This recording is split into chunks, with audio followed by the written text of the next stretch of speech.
안녕하십니까, 양군입니다.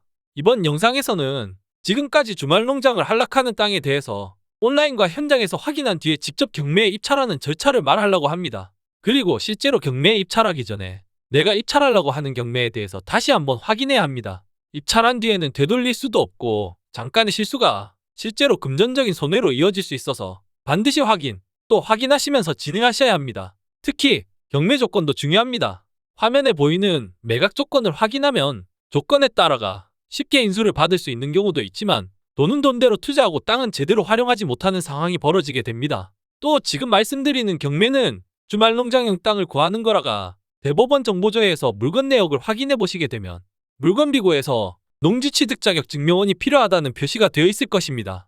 이거는 주말농장용 땅이라고 해도 일단 농지로 구분되어 있어서 반드시 농지취득자격 증명원이 필요합니다. 농지취득자격 증명원은 땅이 있는 지역에 시, 군, 구청, 읍, 면사무소에 가서 신청할 수도 있지만 인터넷 민원24에서도 편하게 신청할 수 있습니다. 경락 받고 나서 농지취득자격 증명원이 발급 안 되면 곤란하니까 경매 신청 전에 전화해서라도 발급이 되는지 안 되는지를 미리 알아보시고 경매 입찰에 참여하시는 걸 적극 말씀드립니다. 여기까지 확인하고 문제가 없으면 이제 경매 입찰에 참여하시면 됩니다. 입찰할 때 준비물은 입찰 보증금과 막도장, 그리고 신분증이 반드시 필요합니다.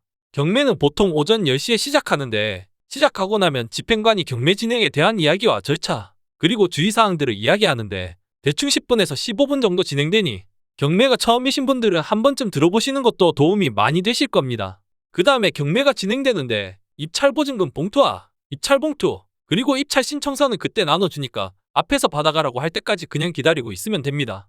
입찰 보증금은 현금으로 내도 되지만 잔돈이 있거나 금액이 크거나 하면 서로 불편하니까 입찰점 법원 안에 있는 은행에서 수표로 바꿔갖고 있으면 편합니다. 입찰 봉투를 받고 나면 옆에 기입하는 곳에 들어가서 입찰할 금액을 적고 봉투에 잘 넣고 제출하면 봉투에 있는 입찰자용 수취증에 번호를 적어주는 것을 받고 난 뒤에 이제 결과를 기다리는 것만 남아요.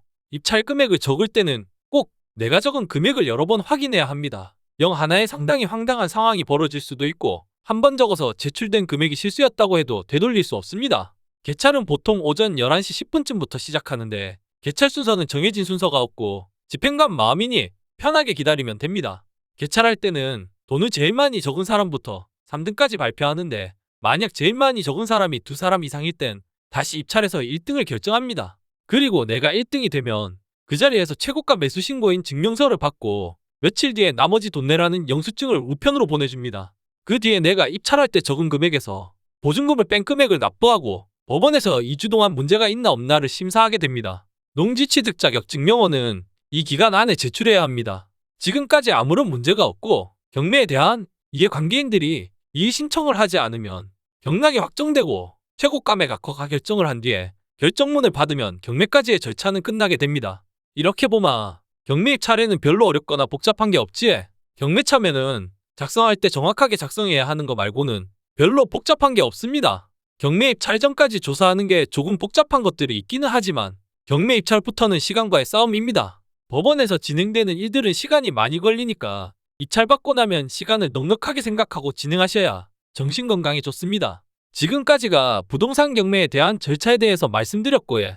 다음 영상에서는 최고가 매각 허가 결정이 된 다음 내 이름으로 등기를 하는 절차에 대해서 말하려고 합니다.